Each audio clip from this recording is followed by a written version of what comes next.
Il y a une idée de plus en plus répandue parmi les athées militants sur les réseaux sociaux. C'est l'idée selon laquelle il ne faut pas respecter les croyances, parce que cela impliquerait l'impossibilité de les critiquer. Or, la critique des idées est protégée par la liberté de pensée et d'expression. On doit respecter les personnes, mais pas leurs croyances.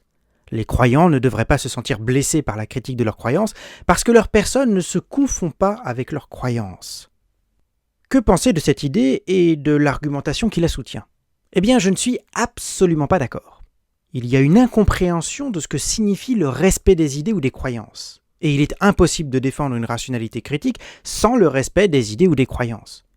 Il y a des philosophes, en particulier Shaftesbury, qui ont défendu l'idée selon laquelle ridiculiser les croyances permettrait de promouvoir l'esprit critique. C'est vrai, mais quand on regarde dans le détail, cela n'a presque rien à voir avec ce que l'on pourrait supposer.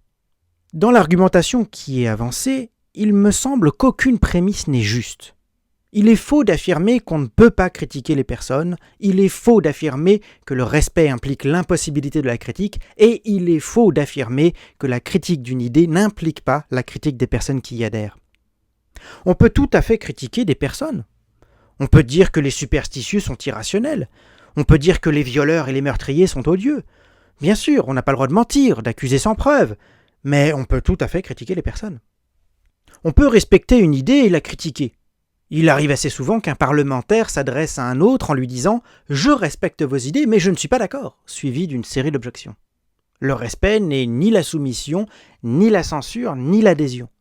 D'ailleurs, si le respect des croyances impliquait l'impossibilité de leur contradiction, alors dans la mesure où toute croyance est contredite par la croyance contraire, il faudrait toutes les interdire, au nom du respect des croyances, ce qui serait absurde. Enfin, quand on critique une idée, on critique évidemment ceux qui y adhèrent. Si on souligne l'irrationalité d'une superstition, alors on affirme implicitement que ceux qui y adhèrent sont irrationnels. Celui qui adhère à une superstition est superstitieux. Si on souligne qu'un raisonnement est erroné, alors on affirme implicitement que ceux qui font ce raisonnement commettent une erreur. On ne peut pas critiquer une idée sans critiquer ceux qui y adhèrent. Bref, il me semble que presque aucun point de l'argumentation avancée ici n'est juste. Le défaut majeur de l'argumentation qui est avancée, c'est l'incompréhension de ce qu'est le respect d'une idée ou d'une croyance, et je vais donc m'y attarder. Respecter une idée ou une croyance, c'est lui reconnaître une valeur intellectuelle ou morale. Cela signifie qu'on ne la passe pas sous silence, qu'on ne la déforme pas, qu'on estime les meilleurs arguments en sa faveur, qu'on reconnaît qu'une personne raisonnable pourrait y adhérer, qu'on se refuse à la dévaluer, à l'insulter ou à s'en moquer. Mais rien de tout cela n'interdit sa contradiction. On peut aussi respecter les croyances en tant qu'elles sont les croyances d'autrui. En ce sens, on accepte qu'une personne puisse avoir ses propres idées et ses raisons différentes des nôtres. On ne peut pas lui imposer ses propres idées par la contrainte. On ne doit pas lui supposer des intentions cachées, psychologiser sa croyance comme si elle ne pouvait avoir aucune motivation rationnelle. On accepte les implications pratiques de sa croyance. On ne lui demande pas d'agir contre ses propres convictions, ou alors on n'agit pas non plus envers elle à l'encontre de ses convictions. Mais là encore, rien n'interdit le désaccord et la contradiction. Je pense que pour certaines personnes, le respect d'une croyance à laquelle on n'adhère pas est difficile à penser, parce qu'elles s'imaginent que la vérité est évidente, qu'il suffit de bien raisonner pour accéder à la vérité, et que toute personne raisonnable s'accordera sur son point de vue. Ce n'est évidemment pas le cas. La philosophie est un bon exemple. Il y a des désaccords raisonnables, où chaque partie peut avancer des arguments qui sont raisonnables, et il est possible d'en débattre respectueusement. On peut respecter les idées de ses adversaires. Il suffit de les reconnaître comme raisonnables, même si on n'y adhère pas. On doit respecter les croyances selon leur respectabilité. Si une croyance est foncièrement irrationnelle ou immorale, il n'y a aucune raison de la respecter, au moins au sens de la reconnaître comme raisonnable. Mais cela suppose préalablement de les examiner. Et pour cela, il faut d'abord appliquer le principe de charité. Autrement dit, il faut commencer par respecter une idée et celui qui y adhère pour l'évaluer adéquatement. Selon le principe de charité, essentiellement promu par Quine et Davidson, il faut supposer a priori que son interlocuteur et son discours sont rationnels. Si on croit percevoir des erreurs logiques ou factuelles, il faut d'abord supposer qu'on interprète trop rapidement ces propos plutôt que d'admettre trop rapidement leur réalité. Le problème est que trop souvent, on discute en n'admettant pas préalablement ce principe. On interprète les idées en les déformant, on dénonce des erreurs là où on croit en voir, on émet des objections sans supposer qu'elles puissent être surmontées.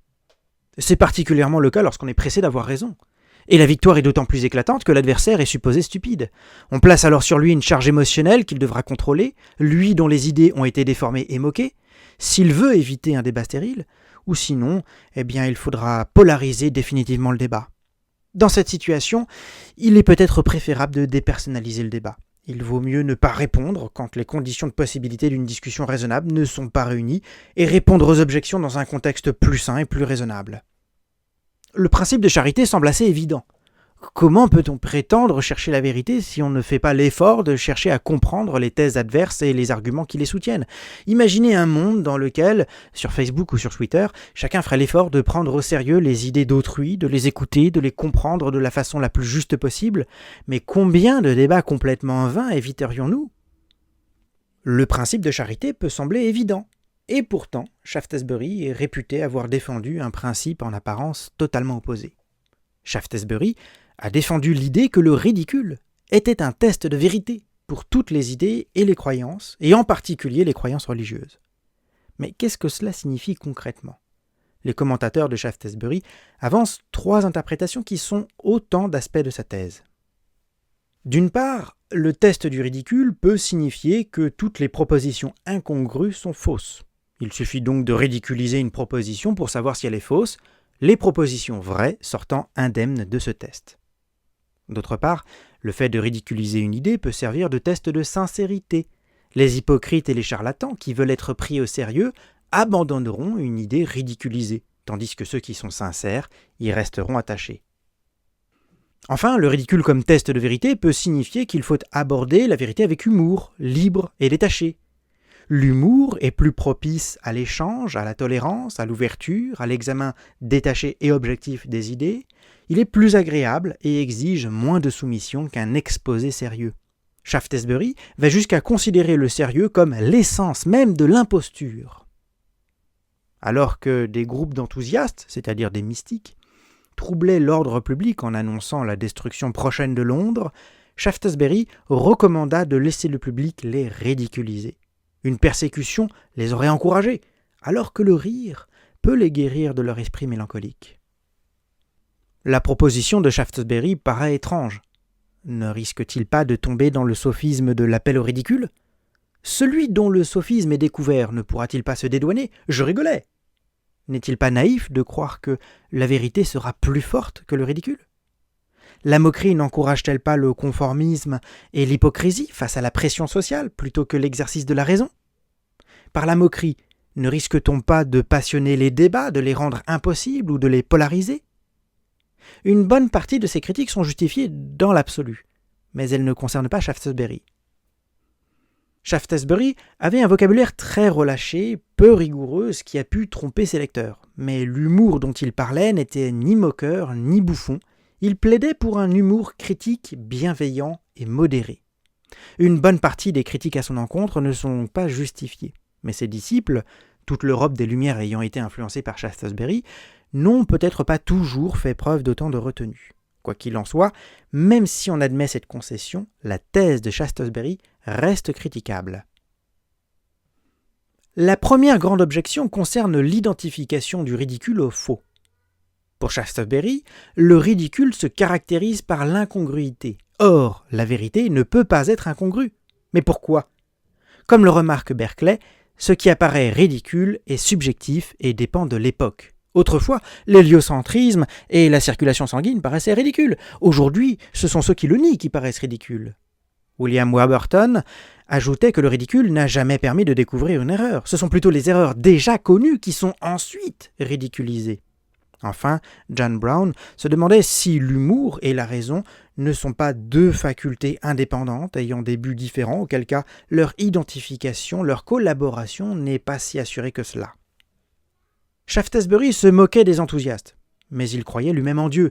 Or, si Dieu a créé l'univers, disait-il, il ne peut pas contenir de vérité incongrue. L'argument de Shaftesbury semble assez faible et ne fait pas vraiment le poids face à l'existence des ornithorynques.